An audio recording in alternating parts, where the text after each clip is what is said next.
rebonjour à vous, j'allais dire bonsoir, hein, pourquoi Game Inran, est-ce que ça va Game Inran? Voilà, au moins ici ça réagit. On est de retour pour la présentation des développeurs de studios indépendants, des développeurs indés, voilà, on appelle ça des devs indés. Je suis accompagné du coup de, à ma gauche, Thomas, Anatole et Valentin, qui vont pouvoir se présenter. Moi je suis Antoine. On organise avec vous Game Inran, vous participez aussi à l'organisation. On va pouvoir lancer le sujet tout de suite, hein, on va pas passer par quatre chemins. Est-ce que vous allez pouvoir vous présenter un par un? On va commencer par Thomas. C'est moi qui est puni. Moi, c'est Thomas. Je suis le fondateur de Tiger Studio, donc un studio de création de jeux vidéo normand. On est basé autour de Rouen. Et ça fait depuis pas mal d'années que je fais ça maintenant. Combien d'années à peu près? Ça doit bientôt faire 7 ans que je fais ce genre de choses-là. Ouais, à peu près. Ensuite, nous avons... Donc moi c'est Anatole, je suis lead développeur chez Tiger, donc je suis développeur de jeux vidéo et c'est moi qui vais m'occuper un petit peu d'encadrer les projets et de m'assurer que tout ce qui se passe côté développement se passe le mieux possible. Ok.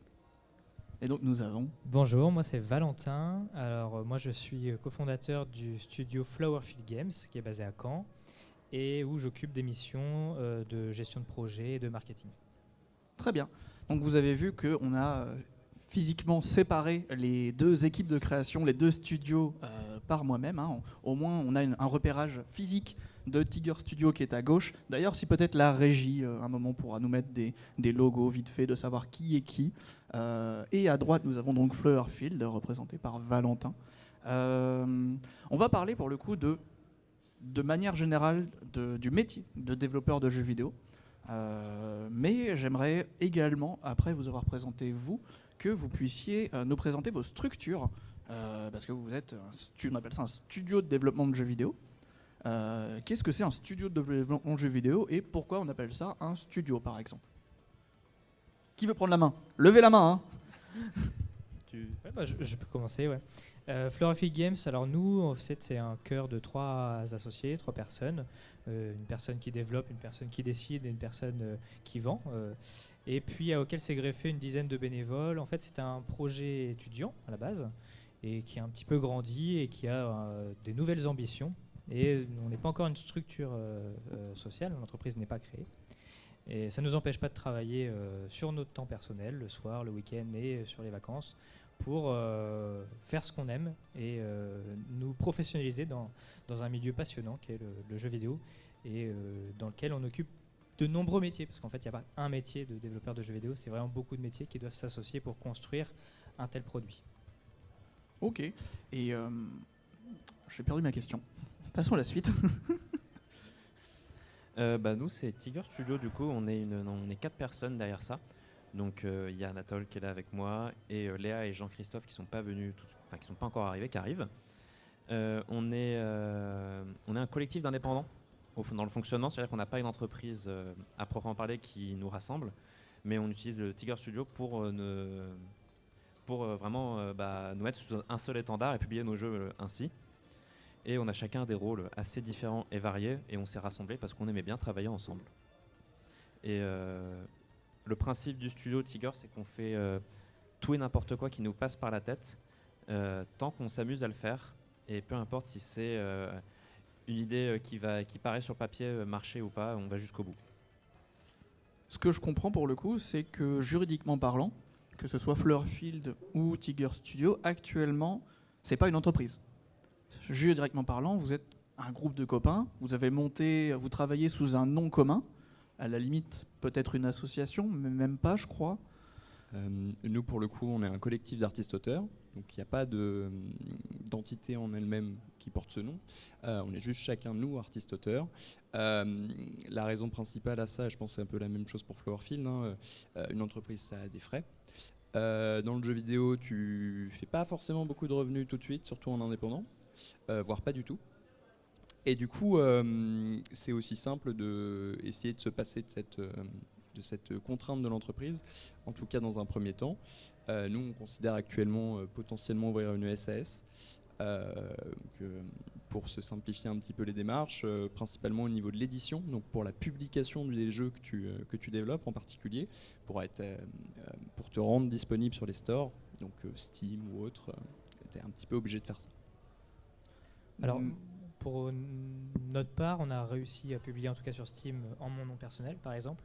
Mais c'est vrai que à partir du moment où tu commences à avoir des revenus et un chiffre d'affaires, naturellement, tu vas aller devoir créer ton entreprise. Mais l'idée, c'est que quand tu te lances dans le jeu vidéo, il y a tellement de choses à faire que finalement, il faut se concentrer un peu. Je pense que c'est pour vous aussi, c'est la même chose sur le produit, sur les produits.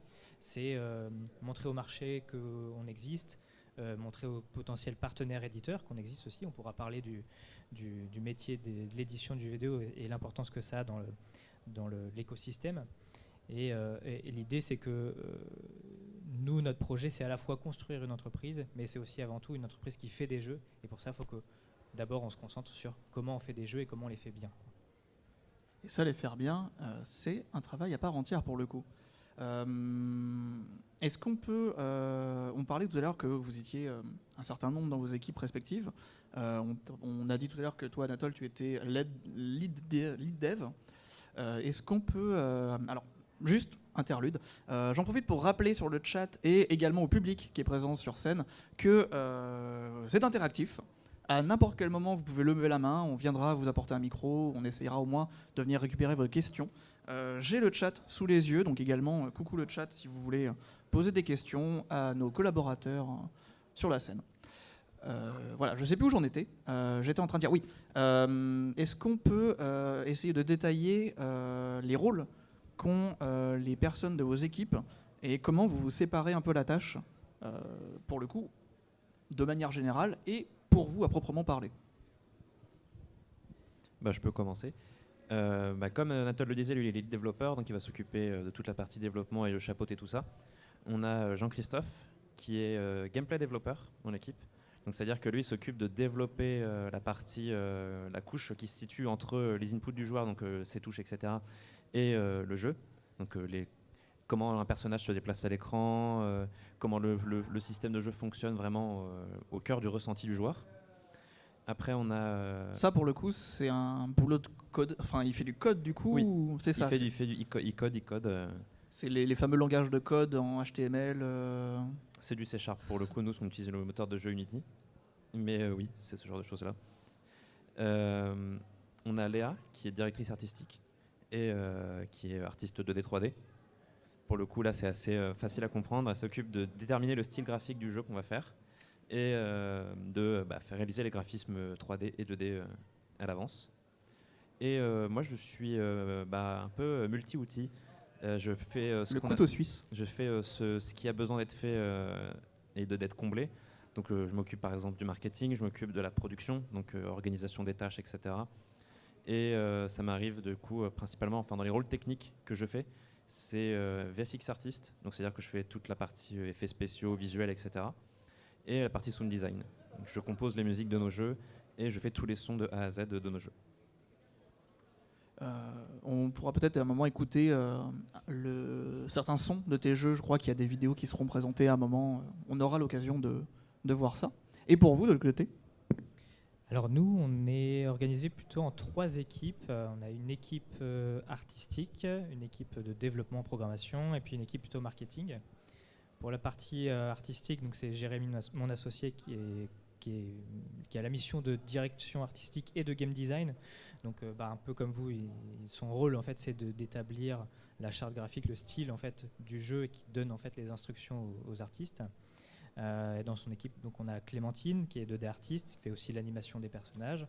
On a, j'ai mangé son nom, pardon, Adrien qui est pixel artiste, donc il s'occupe aussi du level design, qui fait les décors qu'on voit en fond du jeu. On a Lou aussi qui est concept artiste. Il y a une différence entre 2D artiste et pixel artiste? Alors 2D artiste, il peut travailler pas forcément en pixel. Nous, Adrien, pour le coup, il est spécialisé dans le pixel artiste, donc c'est lui qui a sa patte sur les assets de décor qui sont vraiment dans un style assez particulier, un pixel artiste, donc c'est vraiment, on va dessiner des carrés, quoi.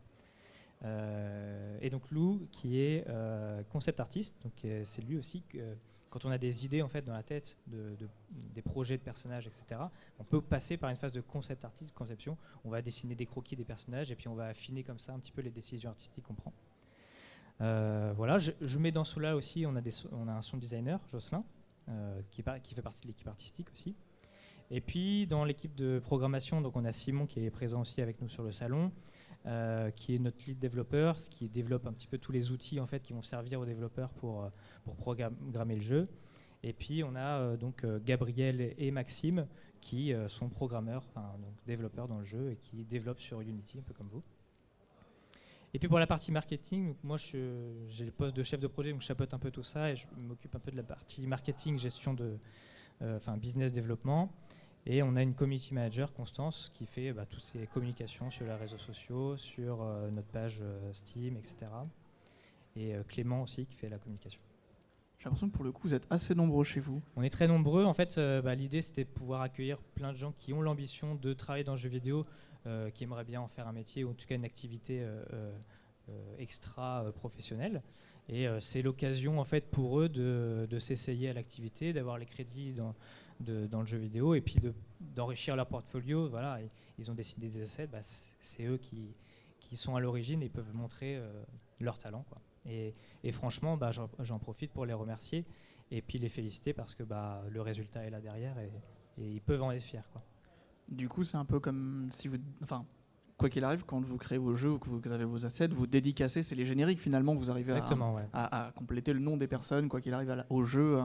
D'ailleurs, vous mettez dans les jeux que vous créez, vous mettez les génériques au début ou à la fin des jeux, ou disponibles dans les menus?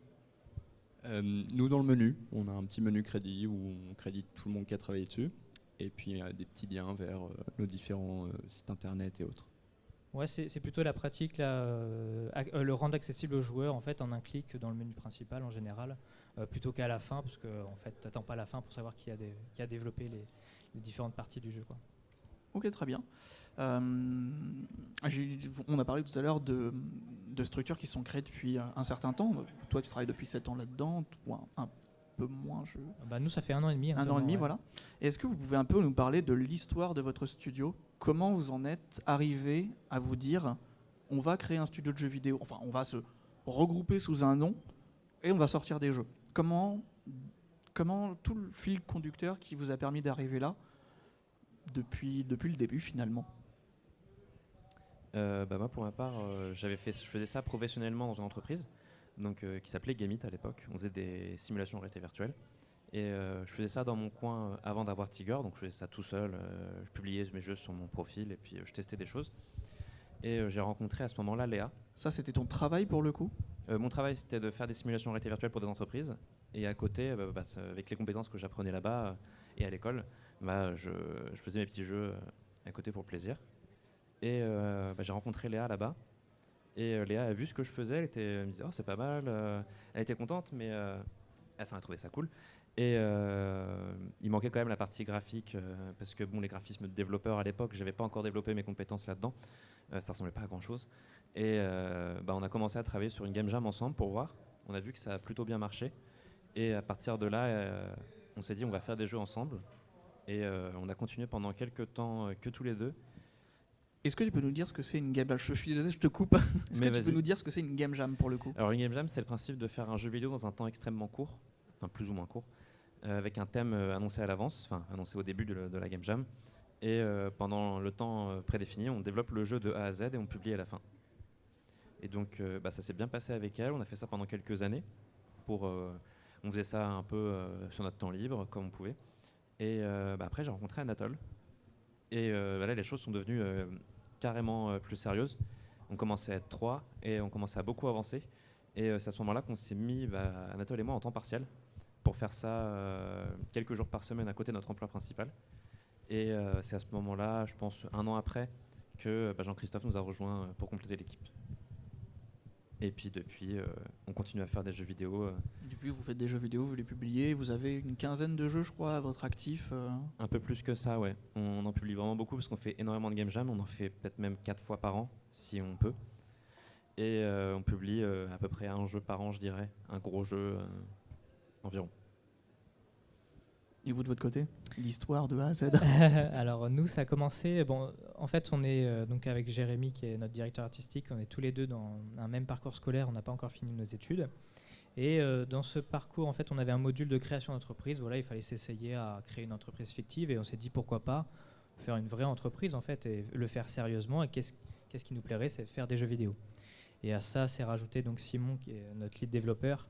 Et à trois, on pouvait déjà former un cœur de métier où on pouvait un petit peu survoler l'ensemble des métiers nécessaires pour faire un jeu. Et un peu comme vous, on s'est lancé directement, donc essayons une game jam. On fait un prototype. C'est d'ailleurs le premier prototype de The Last Human is a Biker, donc notre premier jeu qui est en cours de développement. Et on a eu des bons retours, et nous-mêmes, en fait, on s'est senti, on en voulait plus, on voulait en redemander. Donc, on s'est lancé, et puis, en fait, dans nos entourages, il y a des gens qui étaient aussi captés par ça, et ça a créé cet événement d'une équipe qui se construit. Et puis, ça fait 1 an et demi qu'on travaille dessus. Et le projet n'est pas terminé, il sera terminé à la création de l'entreprise. L'idée, c'est que en fait, le jeu vidéo, nous, c'est avant tout quelque chose qui nous faisait rêver, qui semblait inaccessible. Et on se rend compte que finalement, sur notre temps libre et en faisant des game jams, même en tant qu'amateur, on peut faire des jeux vidéo. C'est ça qui est intéressant, c'est que c'est à la fois un métier, mais ça peut être aussi une activité ludique, de loisir, quoi. C'est intéressant ce que tu dis, parce que justement, on est là pour essayer de montrer à quel point ça peut être accessible de développer des jeux vidéo, autant pour ceux qui s'y connaissent un peu en informatique, disons au sens large du texte, ou pas du tout. Par exemple, on parlait de Léa, qui est des artistes de D3D. Il faut des connaissances quand même, j'imagine, pour créer tout ça. Mais est-ce que vous pouvez nous expliquer ou nous montrer des exemples qui ont fait que même vous, avec vos bagages, ça vous a amené une expérience qui vous a amené là maintenant? La question peut-être pas claire. Hein. je vois vos visages, la question n'est pas claire. Comment l'expérience comment vous avez senti ce gain d'expérience par rapport au game jam que vous avez fait en fait? Je pense le truc génial avec les game jams, c'est le fait de se fixer déjà un objectif très court et d'arriver avec un produit fini à la fin. Ce qui est un peu compliqué dans le développement d'une manière générale, pas que dans le jeu vidéo, en particulier dans le jeu vidéo, c'est que tu pourras, dans ce genre de situation, tu pourras toujours retarder un petit peu la deadline finale de ton projet et ne jamais le finir. Et donc l'avantage de ce genre d'événement, c'est que tu sais qu'à un moment c'est fini, tu sais que tu as 2 jours, 3 jours, 1 semaine, et donc tu sais qu'à la fin de ta semaine, tu finis ta jam et tu as quelque chose de fini. Et donc tu vas faire tout le processus de développement du début à la fin, développement au sens très large. Tu vas faire aussi la publication de ton jeu, un minimum de marketing autour, dans le sens faut communiquer autour. Et ça, c'est hyper gratifiant en fait. Quand tu vas ressortir d'un événement comme ça, tu auras fait tout de A à Z. Et là-dessus, c'est, je pense, le truc qui nous a le plus motivé à faire ça à plus grande échelle. Et qui, même aujourd'hui, continue de nous drive parce que on se rejoint régulièrement 3-4 fois par an, comme on disait, pour refaire des jams et justement continuer à avoir ce petit boost au moral de faire une sortie régulière, qui est un truc que tu n'as pas forcément beaucoup l'occasion de faire quand tu fais de l'indé comme nous, où on n'a pas forcément beaucoup de temps pour travailler sur nos projets à côté, quoi. Tu dirais que c'est psychologiquement la deadline de la fin de la game jam qui vous galvanise pour réaliser votre jeu en fait? T'as ça, et aussi juste le fait de ressortir de ça et avoir dit, voilà, on a fait quelque chose, on a eu le petit milestone supplémentaire on a fait une sortie. Et ça, c'est gratifiant pour le coup. C'est extrêmement gratifiant. Ouais. Il y a quelque chose qui est intéressant dans ce que tu dis, c'est que dans le jeu vidéo et dans le développement, ce qui prend du temps, ce qui est compliqué, c'est de finir des projets, parce qu'il y a toujours la partie du polish. Donc une fois que tu as fait le développement principal, il y a toujours les petits trucs, tu vois, en plus que ça marche pas tout à fait comme je voudrais, ou alors l'utilisateur final, il comprend pas ce que j'ai voulu faire, ou ça marche pas comme il faudrait. Donc il y a des petites améliorations à faire, mais en fait bout à bout, c'est long et pour pas beaucoup de résultats en fait. Et en fait la game jam, tu as du résultat très vite et tu as des retours très vite en fait. Et ce qui peut être complexe pour une équipe débutante comme nous, c'est que finir un jeu, ça prend plus de temps que tu l'avais imaginé. Ben, il y a beaucoup d'équipes de développeurs indés qui abandonnent avant de finir un projet alors qu'il était ambitieux, il avait une bonne espérance de vie, quoi. Pour le coup, vous, The Last Human is a Biker, il a été créé en Game Jam. Et du coup, c'était une Game Jam qui a eu lieu il y a 1 an et demi, c'est ça? C'est ça, auquel vous avez participé aussi, Videolab Game Jam qui est organisé par Atomium, le streamer.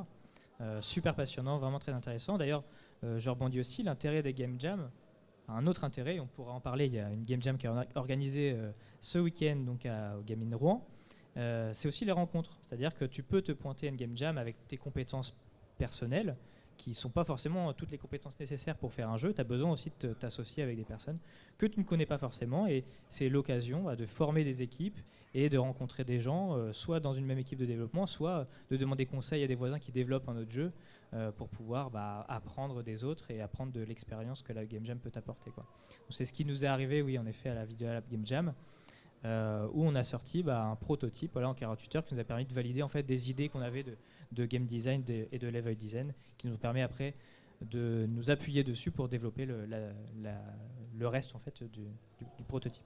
Et tu disais tout à l'heure que ça prenait du temps justement de peaufiner la sortie du jeu. Vous, ça fait 1 an et demi que vous travaillez sur votre jeu pour essayer de le sortir. Donc comme quoi... Alors après, on avait prévu de le sortir en 2023 de toute façon, et c'est 1 an et demi sur du temps libre le week-end et le soir, entre nos activités personnelles et, on rappelle que nos c'est contraintes, etc. C'est pas Donc, vos activités bout à principales. bout, on peut évaluer qu'on a passé 5-6 mois à temps plein dessus. Est-ce que la régie, on parle tout de suite de The Last Human is a Biker, votre jeu, Flowerfield, est-ce que la régie serait en mesure de nous montrer un peu l'état actuel de votre jeu, la disposition? Je crois que ça va partir bientôt. La régie est prête parce que voilà, c'est parti.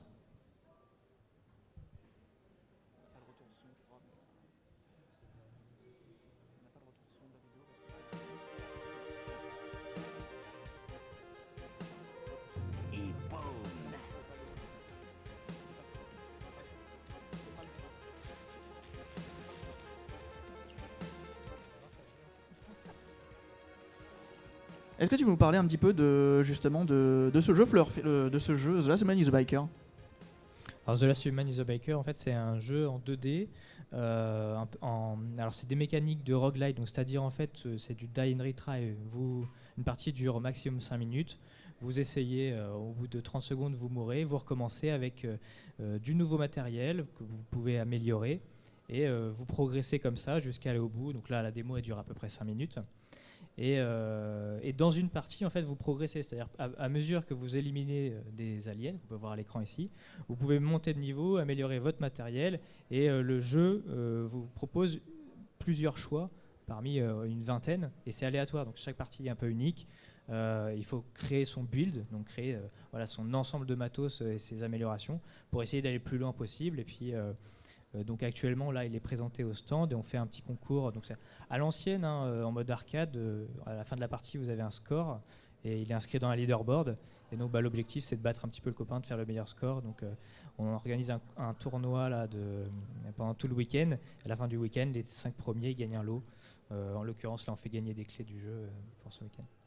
Et on est dans une ambiance donc un peu direction artistique, rétro gaming à l'ancienne, avec pas mal de références à la pop culture des années 80, au cinéma américain, d'action, tu vois, Schwarzenegger, un petit peu Starship Trooper, Akira, ce genre de références, quoi.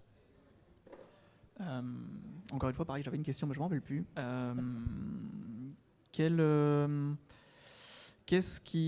Quelle était l'idée originelle pour la Game Jam, la création?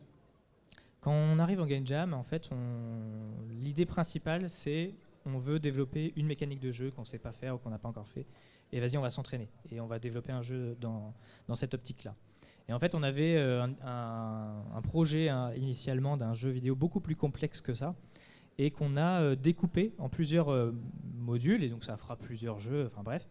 Et ce premier jeu-là, nous, ce qu'on avait besoin, c'est de travailler sur un jeu en 2D comme ça avec un système de parallaxe. Donc tu as plusieurs niveaux de décor en fait qui défilent à différentes vitesses et ça te donne un effet voilà de perspective et de profondeur. Et on voulait travailler sur un personnage qu'on pouvait déplacer à l'écran et faire interagir avec l'environnement. Et donc c'était ça nos contraintes qu'on s'était données. Et après, c'est Jérémy, notre directeur artistique, qui a des idées voilà, qui lui appartiennent et qui sont complètement loufoques parfois. Et l'idée, c'est de faire un jeu qui ne se prend pas au sérieux, mais qui est sérieux. Et voilà, qui parleront en fait, à nos joueurs un peu vraiment avec une ambiance décalée en fait, au possible. Et depuis la sortie de votre jeu à la Game Jam, qu'est-ce qui a pu évoluer de la sortie jusqu'à aujourd'hui ? Beaucoup de choses dans un projet comme celui-là. En fait, c'est surtout le scope du jeu, c'est-à-dire est-ce que au début, initialement, ça devait être juste un jeu de game jam qu'on sortait en carré shooter, on l'a fait. Et après, on avait envie de plus, et les joueurs qui ont joué en voulaient plus. Donc, on a décidé d'aller plus loin, de faire tout un arsenal de jeux, des systèmes de niveau, etc. Et il fallait se décider où est-ce qu'on s'arrête. Donc, on a décidé de s'arrêter sur une première démo à tester à l'Odyssée du jeu vidéo, donc en mai 2022. Et après, avec des retours des joueurs, etc., on s'est dit on va aller plus loin. Et donc là, on est en train de développer tout un système de route où on veut vraiment faire un jeu un peu plus conséquent qu'initialement un petit jeu mini-jeu, avec un système où tu peux changer de niveau et jusqu'à 4 niveaux pour des parties qui durent 20 minutes. Quoi. Et là, je pense qu'on va s'arrêter dans ce format-là. C'est bon. Donc avec une gestion de projet où on se met des jalons, tu vois, et on s'arrête à des objectifs bien précis, quoi. On m'entend encore, c'est bon ? On s'entend encore. Le micro. Ah. Non mais c'est bon. Et du coup, ce que je constate, c'est que finalement, plus le jeu évolue, plus le jeu avance dans le temps, plus vous vous dites, on va aller encore plus loin, à chaque fois. C'est pour ça que c'est ce que je disais tout à l'heure, faut que nous aussi on apprenne à faire ça et se dire c'est quoi la fin en fait de tout ça. Et bon là on l'a plus ou moins décidé, hein. Enfin là ça y est, ça faisait partie du voyage on va dire. Et pour pouvoir avoir un jeu fini, polish et dire ce jeu là c'est ça. Et après ça sera un deuxième jeu ou des extensions etc. quoi. Ok. Est-ce que dans le public, ça vous paraît à peu près clair sur Flowerfield, sur le jeu ? Est-ce que vous avez des questions sur le jeu, peut-être ? Levez la main, hein, n'hésitez pas. Non, c'est bon. Pour l'essayer, on vous invite à passer au stand. Donc on est dans le couloir qui est juste ici. Un grand couloir. Le grand couloir. Le jeu est disponible en démo gratuite sur Steam. Vous pouvez le télécharger, l'essayer à la maison et faire des commentaires, donner votre avis. On a un serveur Discord aussi communautaire où nos joueurs viennent nous faire des retours à la fois feedback sur leurs ressentis, les scores qu'ils ont fait, etc. Voilà, c'est un peu la course à celui qui fait le meilleur score sur la dernière version. Et puis les retours de bugs, bien évidemment. Nous, quand on crée un jeu vidéo, quand on est un studio de jeux vidéo, on se met vraiment on fait un jeu pour les joueurs finaux. Bien sûr qu'on fait des jeux qui nous plaisent, etc. Mais c'est pas pour nous. On a nos préférences, mais on s'adresse à un public particulier et donc on travaille avec eux en fait et leurs retours sont super importants et on apprécie toujours d'avoir des retours qui soient négatifs ou positifs d'ailleurs. Et donc pour rappel, le jeu est actuellement disponible en démo gratuitement sur Steam et uniquement sur Steam pour le moment. Uniquement sur Steam, il y a une ancienne version sur Edge.io mais pour l'instant c'est... Voilà, si vous voulez essayer le jeu, soit ici, soit vous qui nous regardez sur internet, tapez Flowerfield sur Google normalement. Alors le nom du jeu donc c'est The Last Human is a Biker. On avait une question, est-ce que tu peux venir ici ? Comme ça, on va te voir à la caméra. Viens là, tu peux t'asseoir là si tu veux, ou venir. Comment tu t'appelles ? Alors, moi, c'est Gaspard. Et du coup, quelle est ta question ? Donc, moi, ma question, ça serait... Alors, je fais des notes. Comment gérer les difficultés quand on est un petit effectif dans le jeu vidéo indépendant ? C'est-à-dire que, par exemple, j'ai entendu qu'il y avait un studio, ils étaient 3. Et donc, comment vous gérez tel rôle ? Par exemple, au niveau des graphismes, le son, le jeu, le code Comment vous faites ? Comment vous répartissez les tâches ? C'est ça, malgré le peu de membres. Qui veut répondre ? Moi je veux bien essayer. Quand t'es pas nombreux, c'est simple, il faut que déjà tout le monde soit débrouillard, que tout le monde ait de la motivation, puisque tout le monde va avoir plein de choses à faire. et tout le monde va devoir un petit peu sortir de sa zone de confort, de ce qu'il a l'habitude de faire. Moi, j'étais principalement développeur au sens premier du terme. Et depuis, j'ai appris à faire du son, j'ai appris à faire du graphisme. Et t'as appris comment? Et sur le tas. Il n'y a pas de meilleure école que la rue, j'allais dire, mais il faut être confronté à des problèmes et être capable de toi-même et de la part de ton équipe de trouver des ressources sur Internet, bien sûr, pour essayer de surmonter ces problèmes. Donc nous, on travaille sur le moteur Unity, vous aussi, je crois, Flowerfield, qui a l'avantage d'avoir une communauté très fournie, très dense, qui utilise beaucoup Internet pour communiquer et pour s'échanger des informations. Donc à ce niveau-là, Google est certainement votre meilleur ami, dans le sens des recherches sur Google, parce que Google, c'est pas forcément un très bon pote. Mais il n'y a pas de secret, à mon sens, quelle que soit la taille de ton effectif, ça va être mettre les mains dans le cambouis, quoi. Il n'y a pas vraiment d'autres solutions, à mon sens. L'expérience qu'on a eue en Game Jam, par exemple, quand tu n'as pas beaucoup de temps et tu n'es pas nombreux, il y a quand même pas mal de choses qui sont gratuites sur Internet, notamment des assets, des bibliothèques d'assets. Donc, un asset, c'est quoi? C'est un élément artistique, graphique, musical, etc., qui vont construire ton jeu. Donc, par exemple, un personnage, un décor, un son, une musique. Et en général, en Game Jam, on peut en utiliser soit qu'on a déjà créé, soit qui sont disponibles. Et puis sinon, en effet, chacun s'essaye à différents métiers, différentes tâches. Et après, c'est en fonction des affinités, on va dire, et des motivations, et puis du temps que ça prend. Parce que quand tu débutes, eh bien, ça prend plus de temps que quand tu es expert. Et donc après, nous, on a fait le choix aussi de la spécialisation. Chacun a un métier qu'il a envie d'exercer dans le métier, enfin dans le secteur du jeu vidéo. Et donc, même quand tu es expert ou que tu as choisi ta voie, forcément, c'est un milieu qui évolue très vite, où même dans le moteur de jeu, par exemple, il y a des mises à jour régulières ou des pratiques qui évoluent. Et organiser sa veille technique, c'est important. Et donc les outils comme en effet les moteurs de recherche, les Google Alerts et autres, c'est intéressant. Il y a une excellente communauté sur Unity qui permet en fait d'avoir... Enfin, il y a des personnes qui sont ultra investies, qui font aussi... carrément des documents entiers pour présenter des manières de fonctionner, des tips. Et il y a Unity qui sort aussi des bouquins, enfin des PDF qu'on peut utiliser. Donc vraiment, si c'est quelque chose qui vous intéresse, qui est un métier qui vous intéresse dans le jeu vidéo, il y a franchement matière à progresser, à apprendre par soi-même, en effet. Grâce à la communauté et aux éléments qui sont mis à disposition sur Internet. Il faut faire un petit peu de recherche, mais c'est disponible. Il y a de la lecture, quoi. Et quelqu'un qui voudrait se lancer dans une game jam ou dans la création d'un jeu vidéo, de ce qu'on comprend, de ce qu'on pourrait, finalement pas conclure, mais de ce qu'on pourrait comprendre, le meilleur moyen de se lancer là-dedans, c'est de faire une game jam. Au moins, on est tout de suite lancé dedans. Quelqu'un qui s'y connaît pas, est-ce qu'il y aurait d'autres solutions à part une game jam ou pour faire plus simple, quels seraient pour vous les moyens qui seraient mis à disposition soit par la région Normandie, la région de la Normandie, le territoire de la Normandie ou sur Internet, quels pourraient être les moyens pour que notre public, nos auditeurs ou des néophytes puissent se lancer dans la création d'un jeu vidéo? Ça serait de pratiquer dans un premier temps, de tester des petites idées, pas forcément en game jam parce que ça peut faire peur aux gens parfois.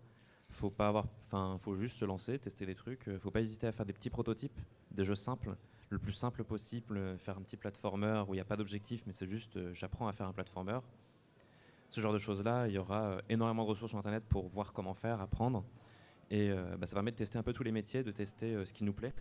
Et faut tester, faut expérimenter, puis voir ce qui accroche, ce qui accroche pas. On va se rendre compte qu'il y a des métiers qu'on déteste, des métiers qu'on aime bien, et puis petit à petit, ça va se faire avec ça, en fait, en faisant des petits projets, des petites choses comme ça.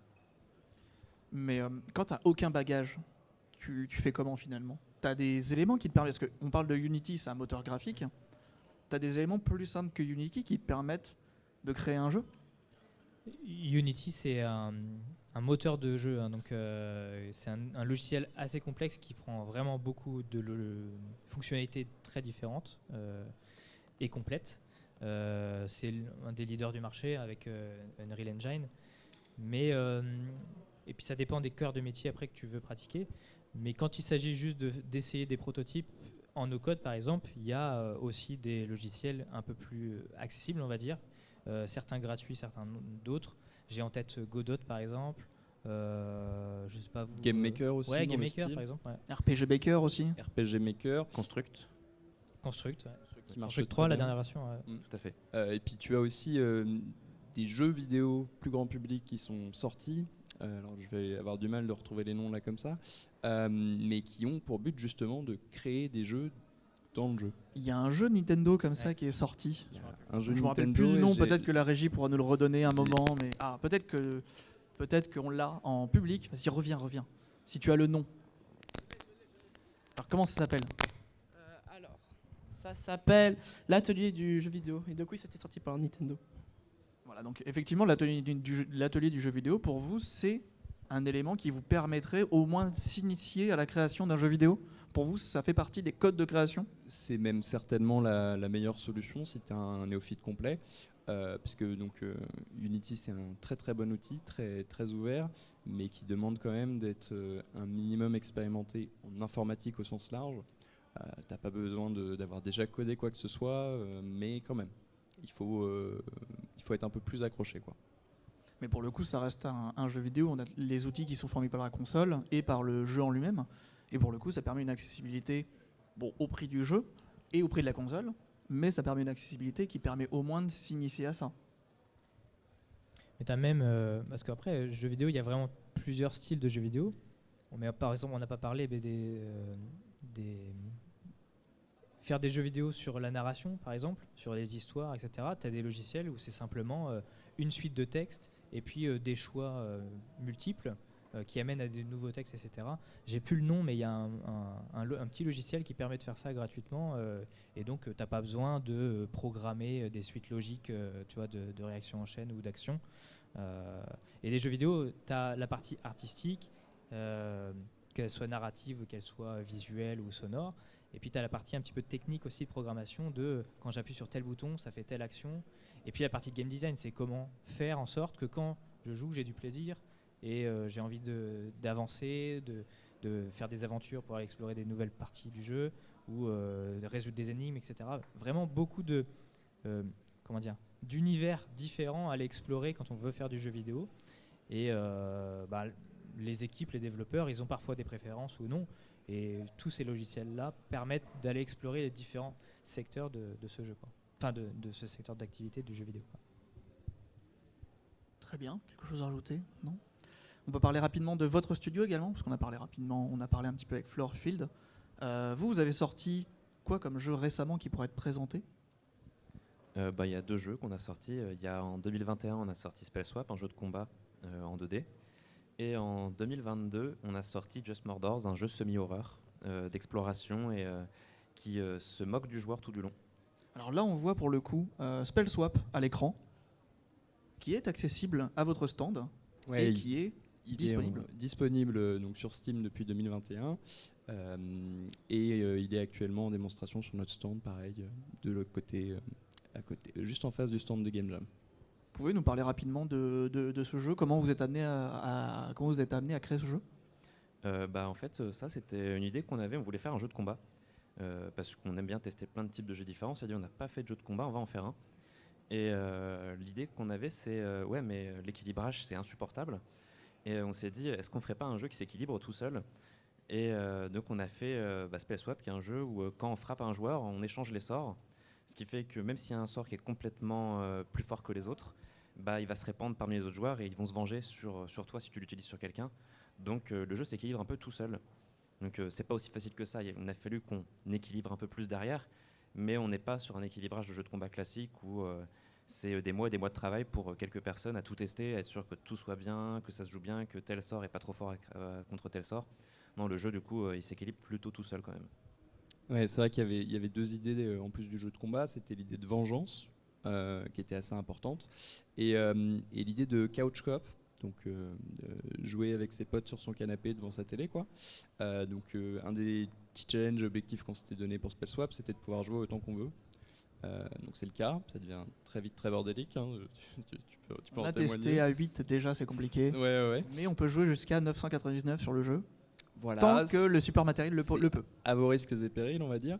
Mais voilà, vous pouvez jouer à autant que vous voulez sur un seul clavier. Vous pouvez customiser vos touches pour pouvoir vous placer un petit peu. Nous, c'est une petite nostalgie on va dire, il y a une vingtaine d'années quand c'était compliqué de jouer en coop sur un PC, par exemple. Et voilà, donc ça, c'était les deux grandes idées. Et donc c'est un projet qui a mis à peu près 1 an à être développé. On avait, on va dire, le principal bloc du jeu en 6 mois, alors pas 6 mois à temps plein. Et après, on a passé, on va dire, 6 autres mois à faire du polish par-dessus, ajouter quelques fonctionnalités, et puis à faire la sortie en bonne et due forme sur Steam, quoi. Très bien. Est-ce que vous avez des questions, une nouvelle fois, au niveau du public ou au niveau du chat pour nos développeurs? Non, tout va bien, vous comprenez tout, c'est parfait. Eh bien, merci. On va conclure cette conférence. Où est-ce qu'on peut vous retrouver aujourd'hui à Gaming Rouen? Nous, on est pas loin de la salle de la Game Jam, à côté de la nourriture, facile à nous retrouver. Et on a une grande télé, et on peut jouer à Spellswap jusqu'à 4 sur la télé actuellement. Et à côté, on participe à la Game Jam qui se passe au Gaming Rouen. Et on développe sur le stand. Donc il ne faut pas hésiter à venir voir comment on fait, à nous poser des questions. Et on essaie de faire ce qu'on peut pour finir un jeu d'ici demain, en gérant les gens sur le stand. Ouais. Et nous, on est voisins, donc juste à côté, entre la bouffe et, et votre stand. Eh bien, merci à vous. Je remercie également tous les partenaires de l'événement et à plus tard pour plus de conférences. À bientôt. Bientôt, merci.